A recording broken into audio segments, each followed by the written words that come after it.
Hey, good evening, everybody. My name is Jennifer Muntslag, and I'd like to welcome you to a new episode of Uncovering Creatives during Friday Night Live. Thank you so much for tuning in at home, but also the people who are here, because yes, you are able to be here live as an audience.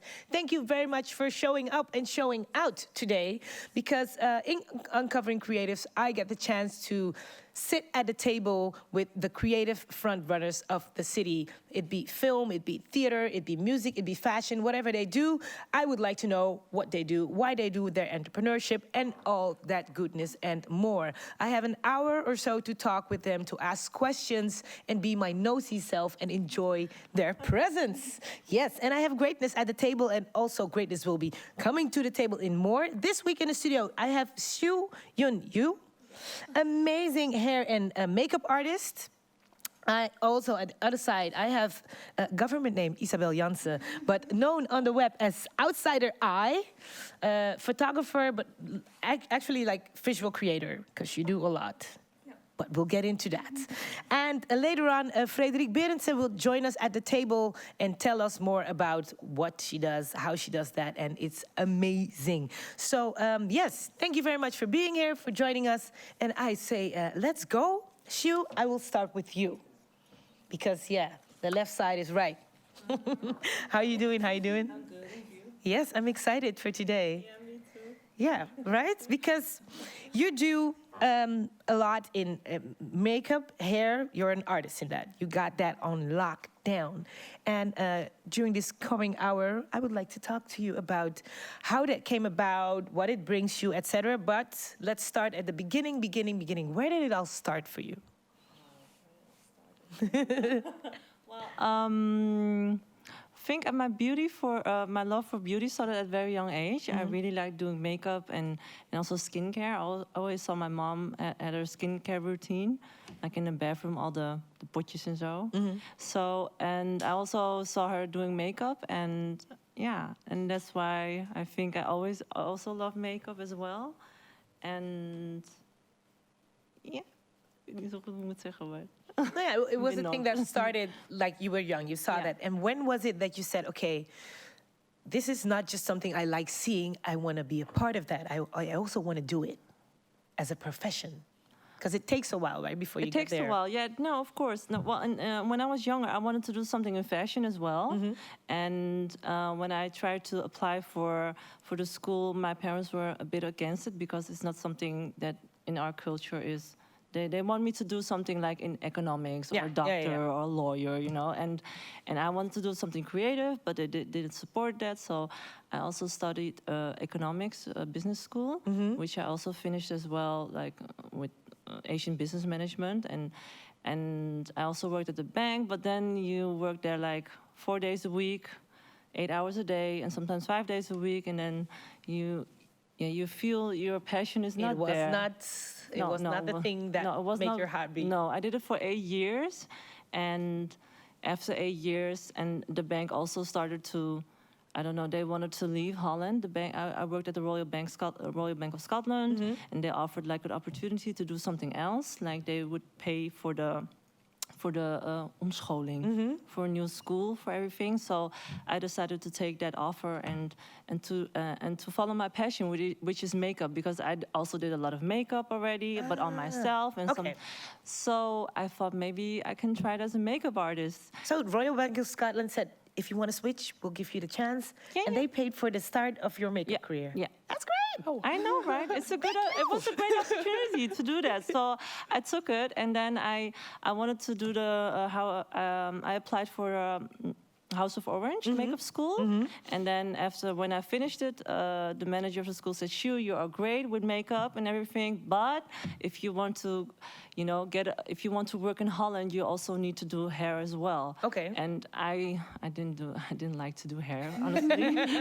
It was not my first, it's not my passion. My passion is really like beauty, makeup, and skincare.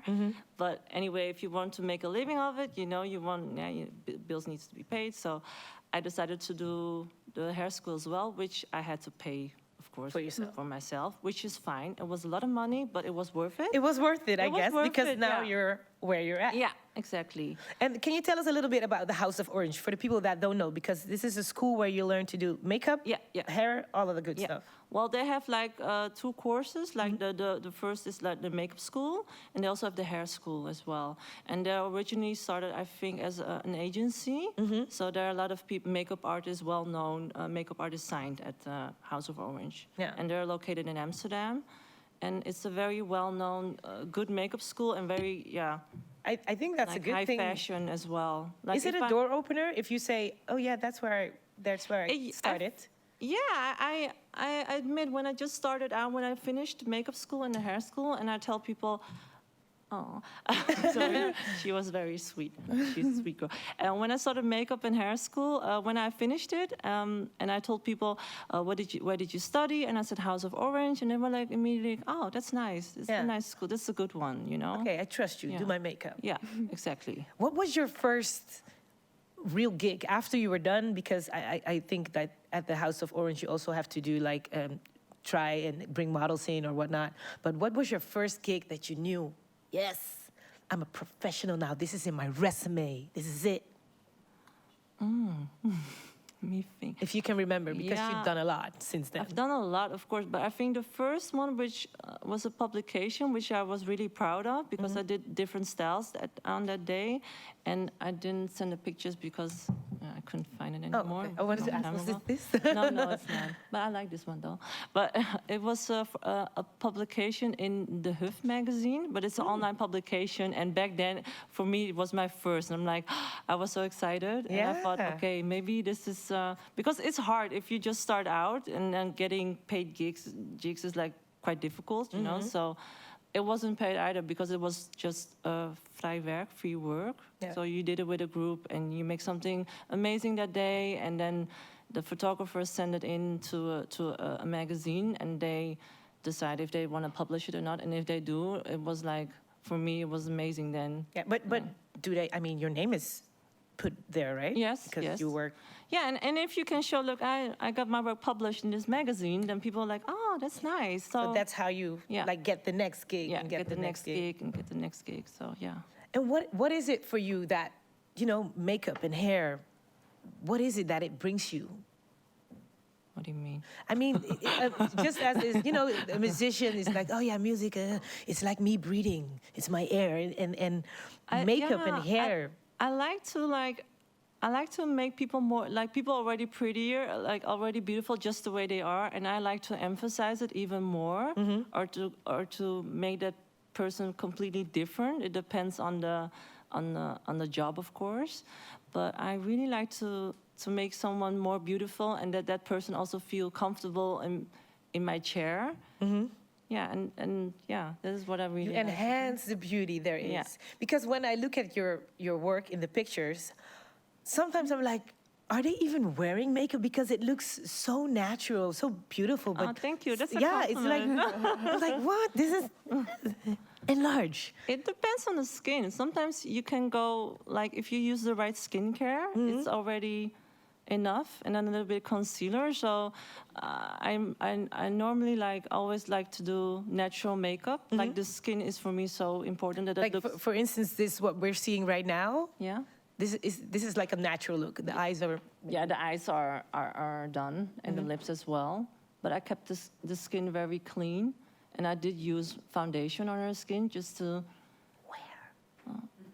They're like, where? But you're wearing also foundation, right, or not? Yeah, but I did my best because good. I knew you were sitting here. It looks like skin. Okay, yeah, but that's the thing, because sometimes when I look online on the web, I see people putting on layers and layers, and then it's like makeup. Sometimes it's nice, but it's also like makeup. It's a different kind of makeup. I like that too, but I don't do that. Okay.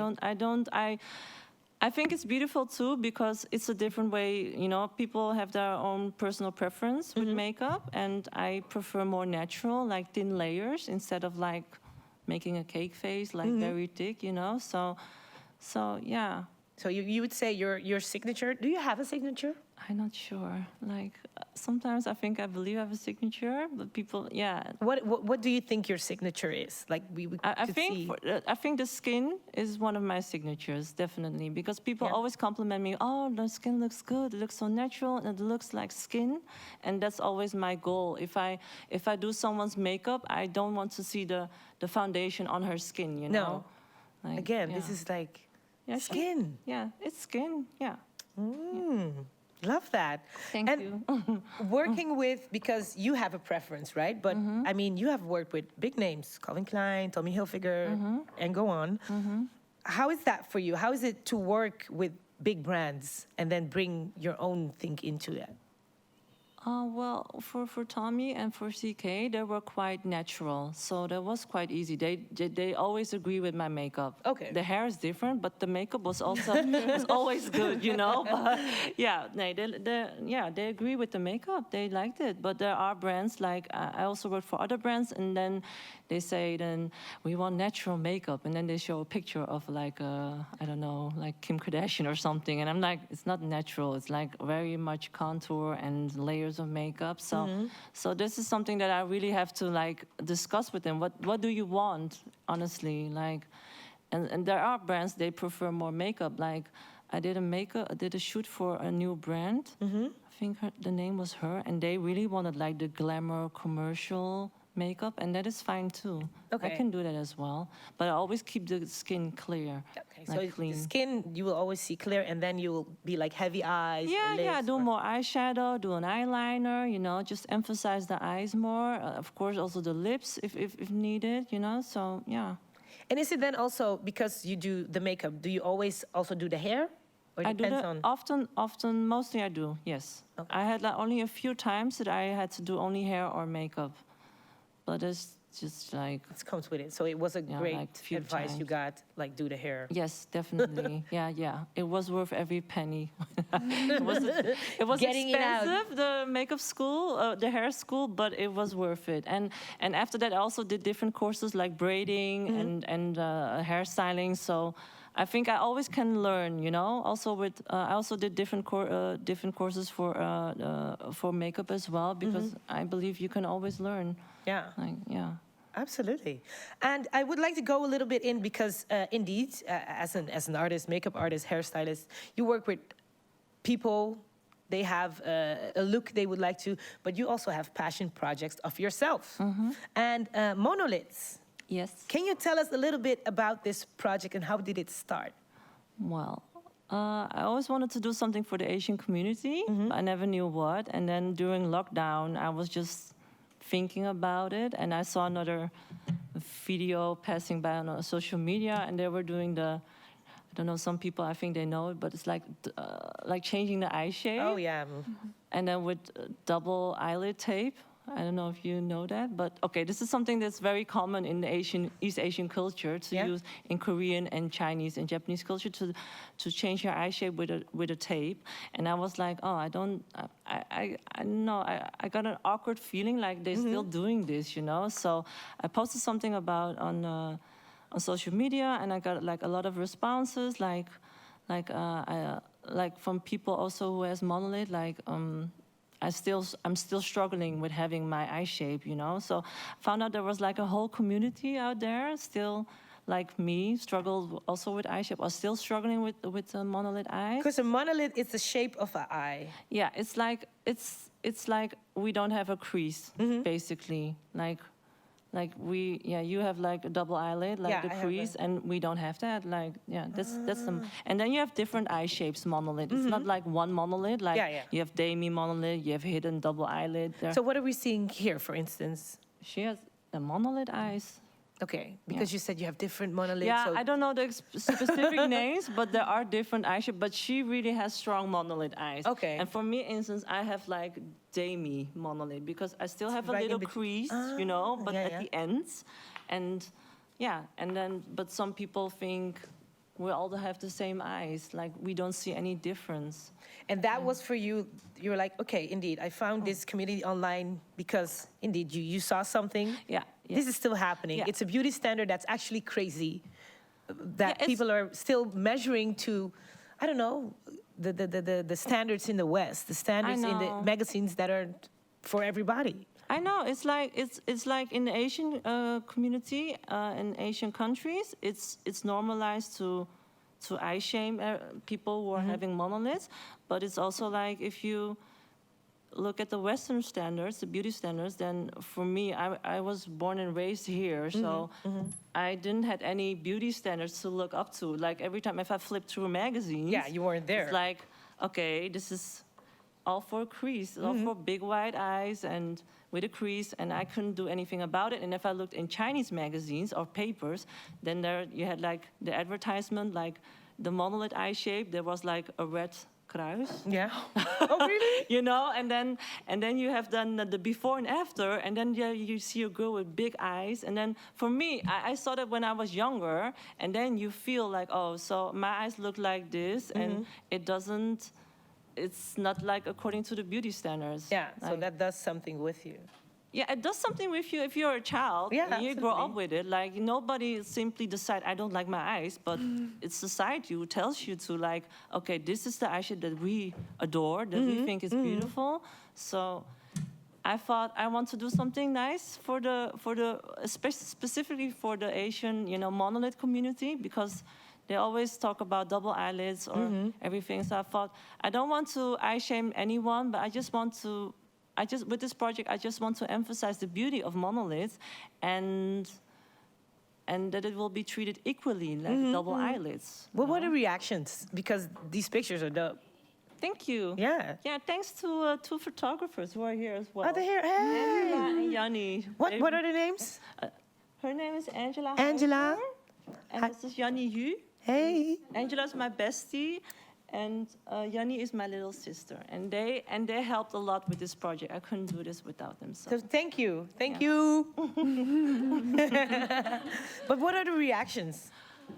Oh, yeah. Is it very still positive? Like people were very like amazed about this project. I got like a lot of direct messages from people who were very grateful for this project. Like, you're really helping me with my insecurity because I'm still struggling with having monoliths.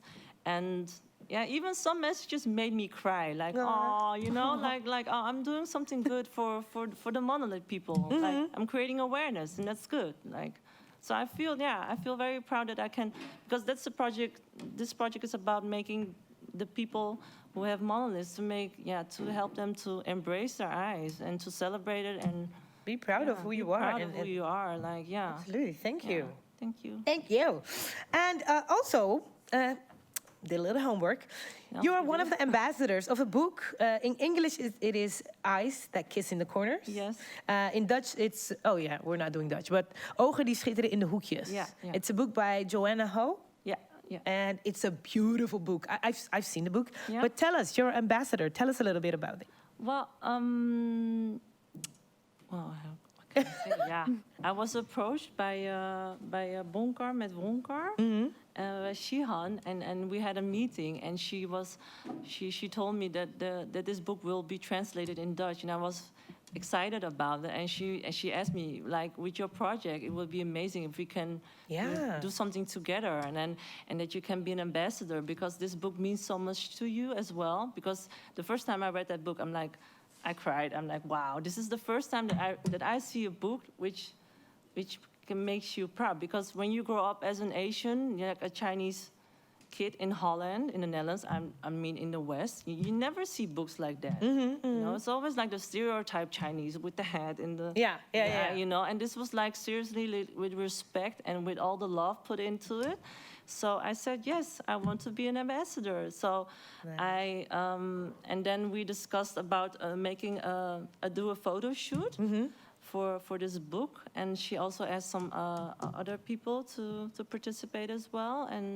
And Yanni, you did the photography for the... Just like, oh. Yeah. Is she sleeping? Yeah, she's sleeping. So, yeah, and it was a success. Like, I'm really proud that I can be a part of this project. Grateful. Yes, it's super dope. It's an absolute tip indeed, like for sure everybody that's watching and here. Look up Xiu's work, but also this book. check it. It's so beautiful. It's It's available on the website from the Rose Stories, and also in other bookstores. and you can get it either in Dutch or in English. So no excuses. Get it.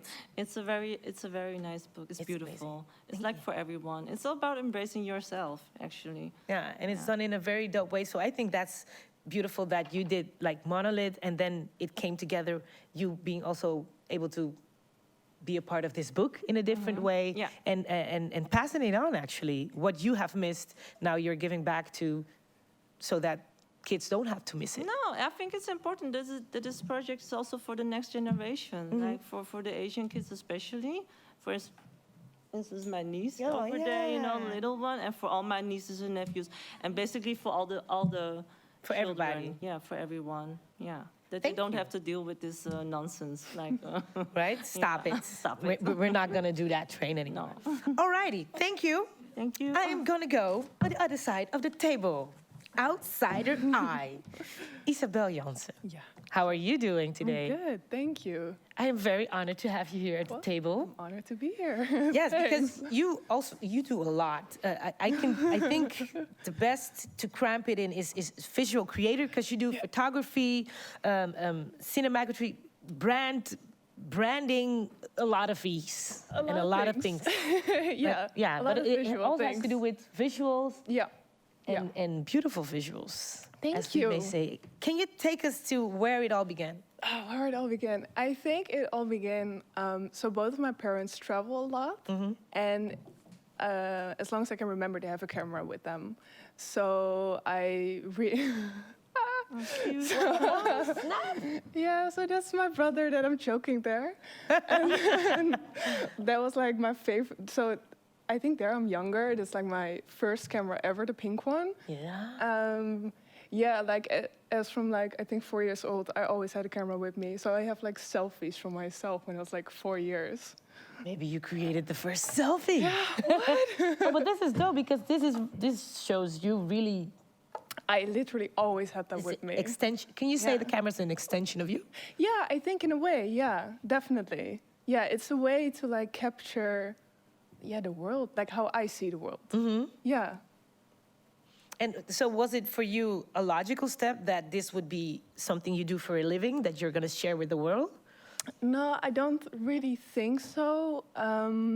So I wanted to do something creative, but also I wasn't really sure what.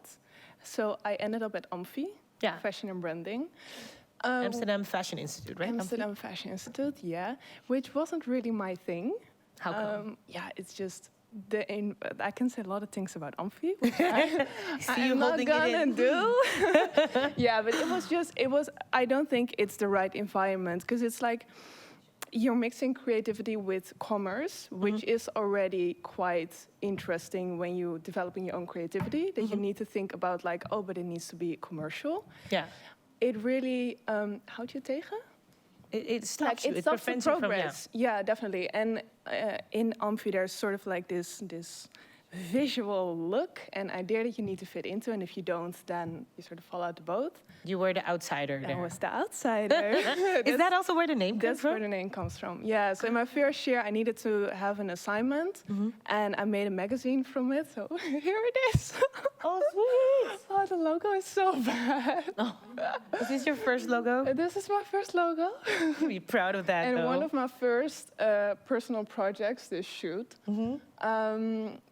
So then I was like, I always felt like an outsider, and I struggled with that when I was younger. And then at Amphi, I was like, you know what, fuck it, I'm gonna own it. And so it became my name. Outsider eye. Yeah. Love that. And then Yeah. Amphi, you're there, but you feel like indeed you're the outsider. Yeah. You finish it? Yeah, I did finish it. Yeah, But when I start something, I finish it, which I don't think is always good. But I did it, so And you survived. I survived. And you thrived. You have overcome that piece. Well, I think I also learned a lot about what I don't want. And in Amphi, I really noticed, like, it was so white.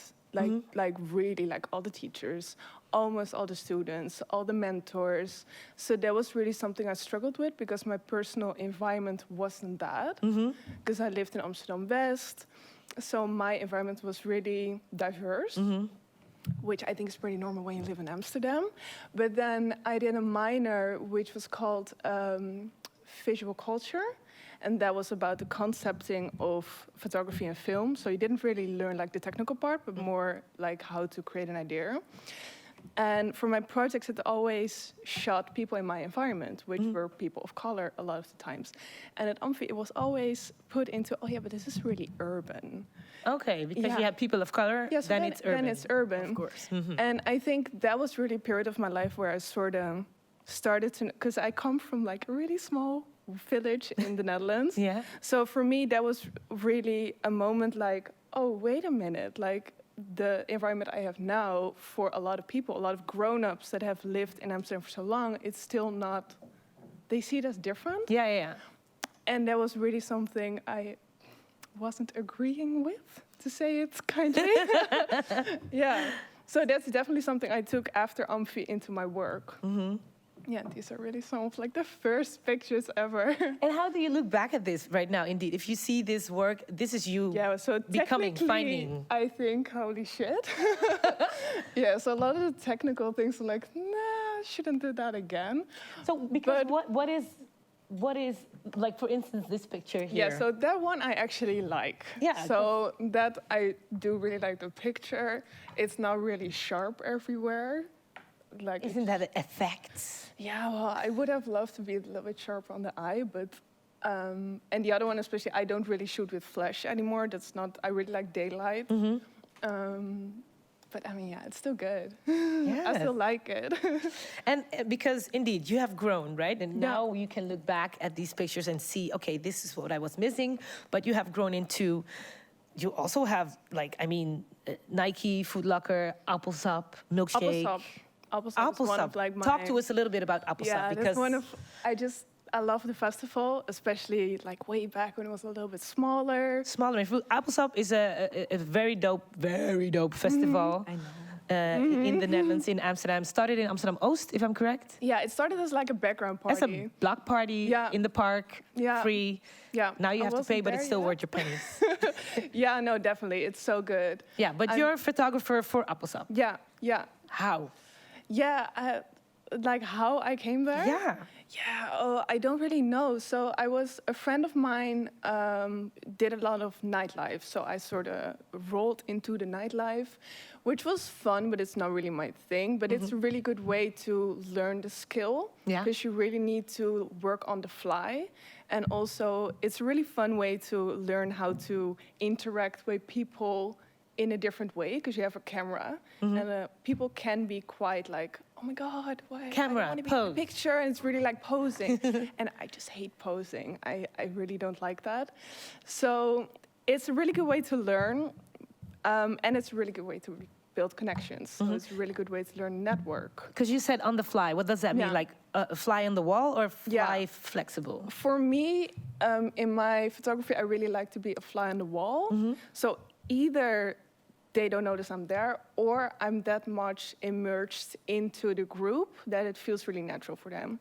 I think the second thing is the most important thing for me. The best images are really when you make people feel comfortable. For me, that is really important. Nice. Yeah, this is all Appelsap. I love it. Yeah. Because indeed, then you get the vibe, the natural people in their habitat just celebrating. I love that. I mean, I really love editorial and lookbooks and like the whole glamorous everything. But for me, I just like to capture people in their natural everything. Yeah. Nice. So there's also, I hear a similar, like you also like the skin and the natural, and you also like that people just being their natural self. And a question that popped in my mind, you're looking at these pictures, people being very natural. Is it something sometimes you see and you're like, oh, I would have loved to do that makeup there, or, right? Other way around, maybe. Oh, no. I'm not. No, I would never. No, if I see these pictures, she made it like when. Oh, I know. Well, that is makeup. Yeah, but no, I think she captures the people like in the natural way, and I think it's beautiful just the way they are. Nice. I appreciate that. Yeah. I never think if I see something, oh, I would do this, but or Yeah, no, but not per se in a negative way. Like, oh my God, that makeup. No, but like, oh, okay, this is someone I would like to work with because the way they capture the objects, the people. That indeed, of course, yeah. Yeah. I'm trying to get a collaboration. Oh yeah, I going would on love here. to. Let's go. Let's do it. Happening right here. All right. Okay. So this is dope. Festival. Yeah, festival. I shot a lot of artists. That's also, I think I started in 2016 with shooting artists also. That is some of the like most amazing stuff to do. Yeah, I love that. It's just when you're shooting artists, you first of all get the privilege to be in front of the stage. So I mean, this picture this is one of like my favorite picture ever. You're like literally on their feet, which is amazing. And you just feel their energy. And then you like kind of want to dance and enjoy the music, but you have to like get the picture. So yeah, it's amazing. I love that. Is there, because indeed, with all of that going on, and at the same time you wanting to disappear so you can enhance what's happening there, how do you work? Is there a certain sort of way you do? I shoot a lot. Yeah. It's really like, it's just one stream of pictures. And after a while, you sort of get the hands of, okay, some artists, they're mostly going to start there, stand there, then they have a moment there. So you get a sort of the rhythm of what they do. But the main thing is just go with it. Yeah, just go with the flow. And also I really try to capture how they are, like really what they represent as an artist. Yeah. Love. I like. All right, because I'm going very excited, but at the same time trying to stare. Oh, this is good. Is there for you, right? I mean, you are already doing very dope work and doing what you want to do, capturing that. But at the same time, you still work with brands. How do you find the middle ground? Because how do you say no to a client? Because you have to learn that also. Yeah, definitely. I think at the beginning I said a lot of yeses. But something I definitely learned is every time you say yes to something, you say no to something else. And that's something I really noticed now. I know when I say no now, something else will come up. Okay. Yeah. Okay. And that's sort of something I really needed to teach myself, but it really works. Yeah. And I think it's really important that I stand behind a brand. Yeah, that's really important for me. Know when to say no and yes. Yeah. Did it took long for you to learn how to say no? When to say no? Yeah, it took long. It took a long time for me, yeah. Because in the beginning, you want to do everything, and every chance you get to work for a client, you just appreciate it and you want to do it. But yeah, I said yes to things that afterwards I thought, no, I shouldn't do that. Like, was not the best job or something. But doing that and learning that will also bring you the baggage of, okay, I know. It's experience as well. Yeah. Like the next time, no, I'm not gonna say yes unless the client offers something better, like the rate or a better, It depends on the job, but yeah. All right. Because it's important, especially, a lot of creatives or upcoming creatives also looking. And indeed, sometimes you need to get that reminder, right? Or somebody to tell you, like, okay, in the beginning, it's okay to do a picture for time. Like, you're not getting paid, but you have to earn your stripes or whatnot. But at a certain time, when do you know to say, okay, I have earned that, and now you need to pay me? Yeah, I think I think the biggest thing for me was always try to do your own work on the side. I mean, get your money, definitely. Like, as long as you don't step on your own values, get your money, because you're going to need it. And with that money, you can finance your personal projects, but maybe bring even more joy. Because a lot of nightlife I did in the beginning, I have certain queer clubs I love to shoot. I still will shoot that because that's my community. But there are also a couple of clubs where I was like, oh my God, really, are we doing this? But with that coin, I can do maybe other projects for charities that don't have that much money. Ah, okay. So it's also... It balances each other out. Yeah, balance each other out. Nice, because you shoot in a lot of scenes, like concerts, people, nightclub. So that's switching between those seats, right? Where are the challenges? How do you address that? Yeah, interaction with people is a really different kind of interaction with people. I really have my preferences now. I shot a lot of corporates. And I do, some corporates is really fun when it's like a really diverse corporation that understands like basic human values. But I also have shot in a couple of corporations where I was like, I really want to get out of here. Like, this is not my vibe. And I also can see that in my pictures then. Because when I'm not feeling it, I really see that translated in like, this I was feeling. Yeah, okay. Like, this shoot is like my baby. Oh, so then cute. you What is see this? What is this shoot? Yeah, actually? so this is for Seeks, which is, so next to my photography, I do like branding, graphic design. And that's something I'm like building now, because I really wanted to have that as like a collaborative, creative something. Yeah, so you help 6 studios, right? Yeah. And 6 studio, this is where you help companies with their branding. Yeah. And for me, the focus is really I really want to have, and I think that's sort of like the line in my work, like more representation of everyone. Like, there's so many amazing people, and a lot of brands misuse that in their marketing. So, I mean, it's nice that you have a rainbow flag, but if your policy is lacking, then what the fuck are you doing? Yes. Yeah. So with my work, I'm really trying, also in my photography now, that when I come somewhere and they're like, oh yeah, so we have 5 models and 1 is black. Like, why? Like, I'm really starting more and more to really get into the discussion with all my clients. And that's also where Seeks then come from. Nice. Yeah. I love this. Greatness. All right. I'm going to invite another guest at the table. We'll have a small drink break for you, the 2 of you. Okay. And then now, because if correct, people that are watching, you know that we have an intermezzo where we highlight somebody who's doing amazing stuff. Also, another creative frontrunner. And this time it's Frederick Berenson. Hello, Frederick. Hi, thank How you are for you? having me. I'm honored to be here. Yes, we're happy that you're here. You are amongst one of the many things that you do, because you're also in the band Frey. Yes. But you're also the co-founder of MDE, Music Declares Emergency, the Dutch brand. The Dutch one, yes. The Dutch brand, because there's a UK version, there's a worldwide. Yeah, so it started in the UK, but there is like a German, a Spanish, French, Canadian, Chilean from Chile, and Switzerland has one. And they're starting up all over the place. And you it's started really the spreading, Dutch and I started the Dutch one. Yeah. Okay, but start with you first. Who is Frederike Berendsen? Who are you? What do you do? Thank you for asking. Well, I grew up in the east of the Netherlands, on a farm. That's me on the left and my sister on the right. So I really grew up immersed in nature, and I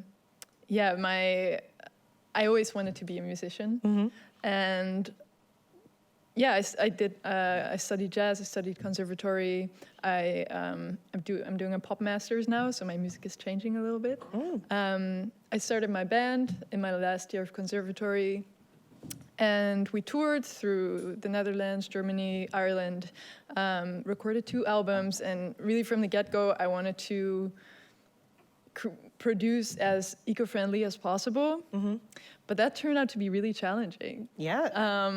And really expensive, and we did a lot of research and we got through it. Like our first album, Nature Songs, we made a point out of having it without like plastic sealing, and the whole CD is like, the cover is only made out of paper. Okay, so it's environmental friendly as much as possible, no plastic. But then the CD was there was still a CD. Yeah. And I don't know about you guys, I don't have a CD player anymore. No. Right, and a CD, the estimated breakdown of a CD in nature is 1 million years. Can you imagine how many CDs we're throwing out? Now we don't have, So that was bugging me. Yeah. So we created fully biodegradable artwork. And we got a lot of help from friends and family, like you see here. Julian's parents is our piano player. But we were like, this is not feasible for other bands or for us even on the long run. You know, it's too much work, it's very expensive, it's really hard to figure out. And so I don't know. I kind of, I feel like, okay, how am I going to continue this? Because I am sitting in my rehearsal room, practicing my guitar skills, and like, while the world is literally burning, you know, and I don't know. I kind of had a little bit of I really asked myself, okay, the music, I want to play music, but in a world where we can all live in. You know? Because right. or else, I mean, if this world won't be there anymore, you can't play the music. I mean, the world will be there, but it will be significantly harder to live here for most people. And actually, we won't be the first ones to notice this, but it's already happening all over the world. Oh, yeah. So, I don't know. I lived zero waste for a long time. I compensated my flights. I tried to do everything perfectly until I kind of noticed, well, it's not about all of us. This is like my permaculture garden. But I just say, like, you know, this is not helping if like some privileged people are trying to do it perfectly, because it's about all of us doing a little bit better, you know. So I approached Music Declares Emergency UK. Because what is Music Declares Emergency, MDE? What is that? Yes, so it's a international platform and community that believes in the power of music to create a better future. Because the music industry is not the biggest emitter. Surprise. But it is an industry that's very visible. It's an industry that's has a lot of influence and that can change hearts and minds. Like if you imagine if every like biggest star or like would talk about climate, like I think it would really change culturally. Yeah, because you have a bigger platform. Yeah, so you reach more people. So I think about 3/4 of what we do is about political pressure, because there's so much conversation about like, oh, what can the people at home do? How do you recycle? And then you hear a story of like, oh, well, but everything's gonna be burned anyway, and everyone's like discouraged and stuff, because it's not. Yeah, it's way too late for that. We need our political leaders to step up, and that is. So that's the biggest part. And then, like, 1/4 of it is we're doing research. Our Dutch team consists of artists, but also environmental scientists. So we have best of both worlds in that way. We have the connections to the music industry, but also we have the capability or like the capacity to research how we can improve ourselves, how we can practice what we preach, right? Wow. Okay. And then because the Dutch brand, like I think you launched yesterday? Yeah, we are actually in the middle of launching. We started, like our first meeting was on the 1st of September. And so we're middle of the startup phase. Now the COP is going on, the climate conference in Glasgow. So that's we're helping organize the climate march tomorrow, everyone. It's starting on the Dam at 1. So I want to invite all of you to come. You can walk with us. We have a big banner with no music on a dead planet, and we have yellow beanies and stickers for you guys who want to join us. Yes. Thanks. This is very interesting, because using music to declare like we're beyond indeed recycling and plastic, and this is enough. Right. I mean, it's Aimee, who's here also from our team. She said, like, well, actually everyone hates sustainability and everyone loves music, and it's kind of a great way of like bringing it together. Indeed. Yeah, it's a little bit of a Trojan horse. Yeah. All right. Yeah, a positive message, right? Yeah. Okay, so where can we follow MDE? Yes, so the website is musicdeclares.net. But you can also find us on Instagram, Music Declares Emergency _ the Netherlands. Oh, sorry, Netherlands. Yes, and the official one is @Music Declares. All right. On Instagram. Okay, well, thank you. You're also here, of course, as the musician that you are. Yeah. And you brought a member of the band, Julian. And you're gonna sing a song for us later. You're gonna play some music for us, declare the state of what's going on. So I'll give you time to get in that zone, go back to the table, have the cards speak. Cards, what? And then we'll see you in a few. Yes. Thank you. Thank you. You can finger snap. Yeah. Thank you. Because I'm switching my cards. So, to make my guests nervous, I always leave it up to the universe. We have a card deck, pop, pop, pop.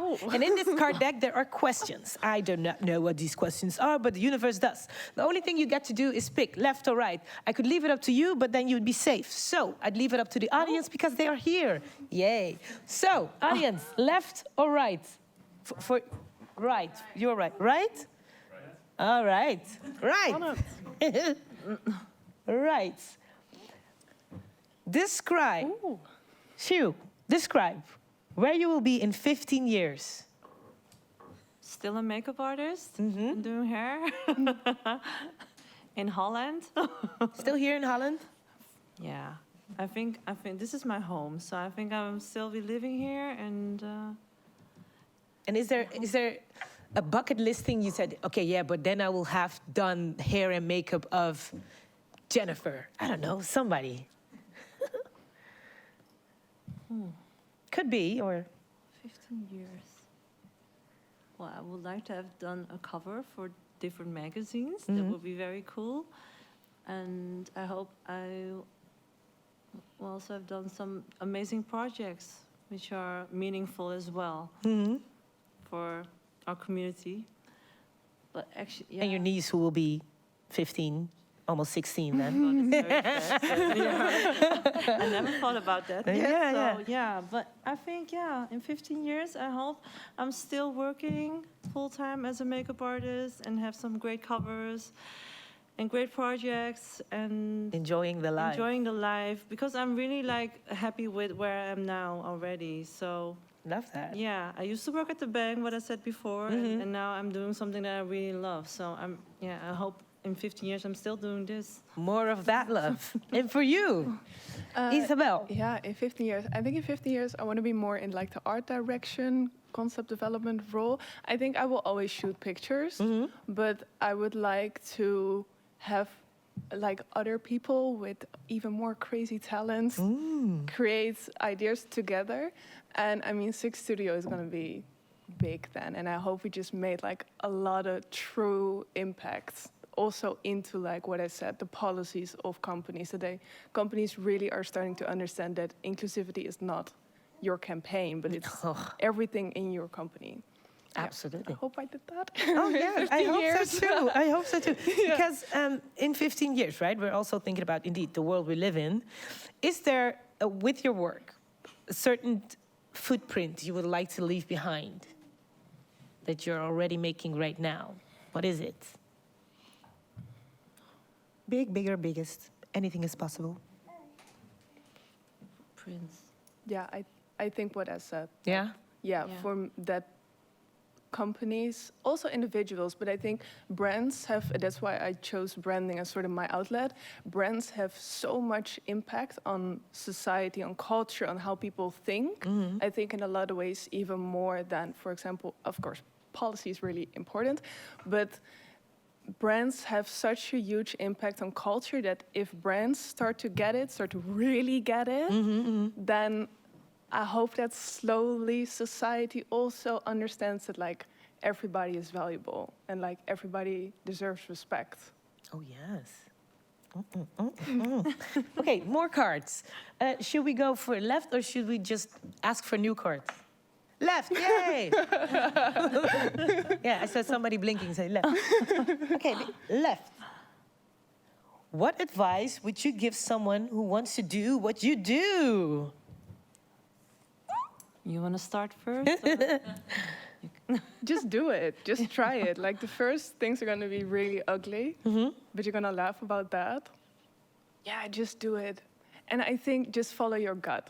Yeah. That's really, when I worked with people where eventually it was that is not what I want to do, I always knew it. You felt it. You but felt it, yeah. And also when I haven't done something but finally did it, and it's always good, I know I should have done it like 5 years ago. So just follow your gut. follow your gut. Yeah, Do it. just do it. Yeah, I agree. Follow that gut. Do it. But in real life, right? Because indeed, at the same time, both of you have also been through that. Indeed, you've ignored the gut, have been in a place where you were like, okay, I don't want to do this, but I have to make my marks, pay the bills, whatnot. That piece of balance. Is there, like, let's make it abstract. Is there a time that you say, okay, you can ignore your guts for a year, and after that, it's done? For 3 years, you can make pictures and whatever, and then it's done. What's the limit we're going to set on that? Was that a weird question? No, I like it's it. not. Thank you. No, I'm thinking. How long do you say? You can try it for a year. Try the. For a year, I think. Yeah, for a year, I think. Maybe longer, because in the beginning, because with makeup and hairstyling, it's like a lot of assisting in the beginning. So how long do you? What's the ceiling to break out of? Like, is it a 3 year, 2 year, and then you're like done being an assistant, unless that's what you want to be? It depends, really. I cannot say for another person, but for me, in the beginning, I assisted a lot, and now I'm not really done with assisting, because I believe if you assist people, you always learn from other people as well. Like I still like to help a friend of mine, and I assist her that day then. Oh, that's you. Like there are makeup artists who I still admire and have respect, and I believe if I assist them, that I can still like, you know, it's also networking, and you see how that person works, and you can learn from it as well. All right, cool. Like, but honestly, yeah, what advice would you give us? Yeah, just work hard, stay humble as well. Like, I think that's really important. Like, every time I work on a job, it's like, even if I'm alone or I am with an assistant or I'm assisting someone, I'm always learning. So be open to learning. Be humble. Just do it. Just do it, yeah. Yeah. And don't ignore the gut too long. No. No, not too. Yeah, well, there are some jobs in the beginning that I was there as an assistant, and I didn't really like it, but it's like something. It's part of it. Yeah. If someone treats you not really nice, then Is that also where you learn to set your boundaries? Yeah, definitely. So you have to go through it, people, but not too long. not too long. No, definitely, because it's, you know, you should, even if you're an assistant, people should respect you. Like, treat you normal, like you're still a person. Respect the people. Okay, because we're talking about the gut. What is something that you should have, that you're like now, you're like, I should have followed my gut in that one. Or maybe you did and now we're here. I think that's clear, but one of the things, right? Oh.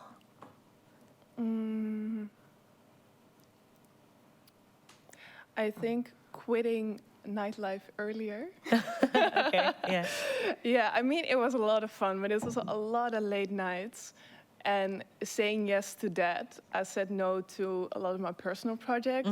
For example, the Seeks one, which I think it's something that boiled up in my mind like in 2018. We're 3 years later now. I mean, it's good because it's all, I think... It got the time to grow. Things grow when they should. I definitely believe in that. But that's something where I should have just like, I just need to do it. Okay. Yeah. You have something you're like, I should have followed that piece of gut, but ignored it. Yeah, I had a shoot, which was quite recently, that I thought I should have, like, I didn't agree with everything, and they really like hang on to the mood board. And I thought if I looked at the styling and everything around it, I didn't agree with the mood board anymore. So I didn't want to do the makeup that they wanted, but they just wanted me to hang on, you know, just work with the mood board that they showed me. And I thought, how can I say? Because I don't want to like be too specific, but but at the end, if I see the pictures now, I don't agree with everything. I know how I felt that day as well. Okay, and yeah, and then if I don't have a nice feeling about it anymore. I cannot, usually if I make something, I do makeup and hair and have a good team, I always do better. Like if I have a team who are supportive and it's the goede sfeer, you know, then everything turns out so much more like more beautiful. Also, and you can see it back in the images, like what you said. And now when I look at the picture, I'm like, it doesn't do anything for me. Like, okay, I like the makeup, but it doesn't suit with the styling, for example. It doesn't suit with the concept. And then I'm quite disappointed then in myself that I didn't say something that day. I did say something, but not like often enough. I just like, you know what, I will do it and get paid. Get it over with. Get it over with, you know, and then it's fine. But then you see your work back and I'm like, oh, I should have said something, you know, but yeah. So there's that gut again. Follow it. It's a gut, yeah. But I think, especially, you know, working together with project with people, sometimes it's a fine line between, okay, this is what, you know, the brand or whatever wants, but this is also me putting out my name and work out there and find that balance within that. Yeah. And your gut is leading in that. No. All right. Of course, I would like to talk on and on and on and on because I have much more questions and I see that the people are hanging at your lips. But we're going to wrap up the show for now because the people at home deserve a little bit of music. We're going to give them that music. After that, we're going to have a little more talk. And if there's a Q&A from the audience, please do, so that the people at home will know that next time, yes, next week, when we have another Uncovering Creatives, you can come and be here and see what happens after the cameras go out. But for now, I'm going to leave you with Frey, Julian on piano, on keys, and Frederick. And they're going to play a song for us called How to Love the Empty Air. Please, a round of applause.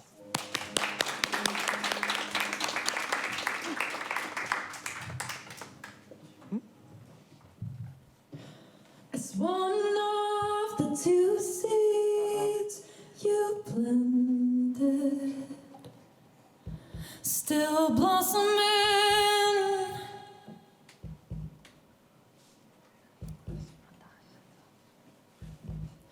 I'm here to tell you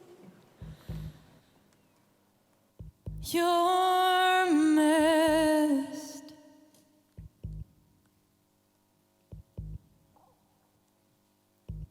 Your absence shaped all of us in ways you couldn't foresee. But Mama grew lotuses in the mud you left behind.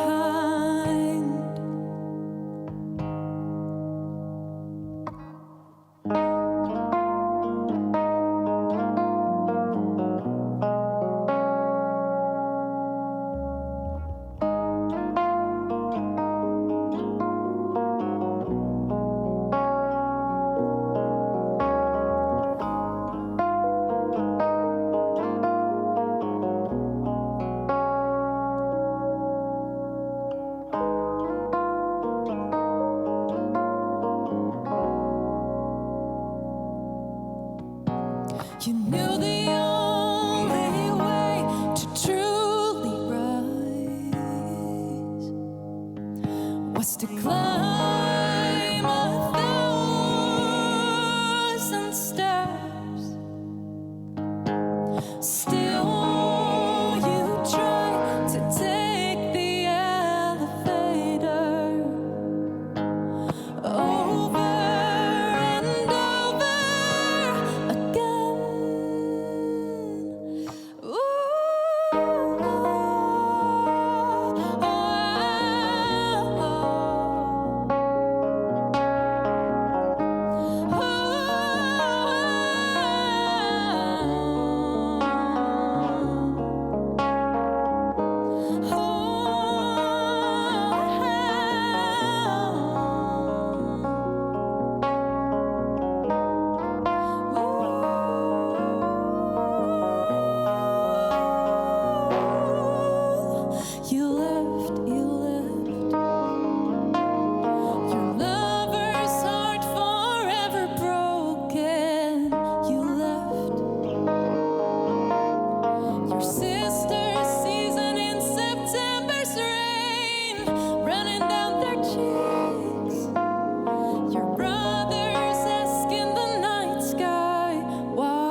as one of the two seeds you planted still blossoming.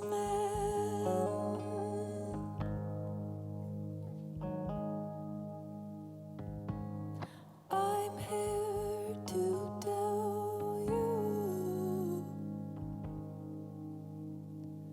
you're missed.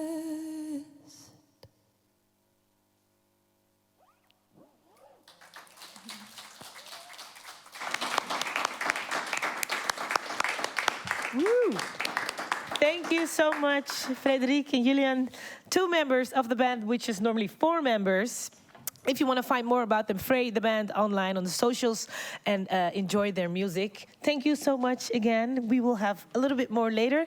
But also you at the table, thank you so much for being here and sharing a bit of your craft and your passion and your amazingness with us. Please keep an eye out on these amazing makers. Please, a round of applause and much love for Xiu. Thank you.